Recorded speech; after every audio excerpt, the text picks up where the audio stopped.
শুভ সন্ধ্যা সবাইকে। অফিস থেকে ব্যাক করে গেছি আর এই সময়টায় আমার খুব খিদে পায়। এখন বাজে কটা জানো? এখন বাজে 7:35।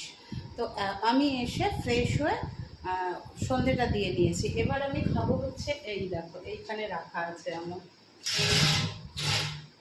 এই যে ইপি খাবো।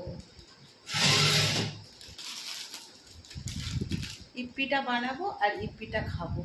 ইপ্পিটা খেয়ে তারপরে একটু বসবো, আর ইপ্পিটা করার সাথে সাথে আরেকদিকে ভাতটা চাপিয়ে দেবো। আজকে রাতে বেশি কিছু করার নেই, সব করাই আছে, কালকের সব রয়েছে।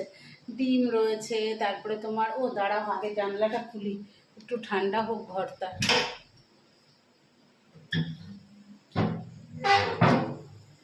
ডিম রয়েছে, আর রয়েছে তোমার পোস্ত রয়েছে, তারপরে ঝিঙের খোসা বাটা রয়েছে, সব রয়েছে, শুধু ভাত করব। তো চলো তার আগে এটা বানিয়ে আগে খাই, তারপরে ভাতটা করা যাবে।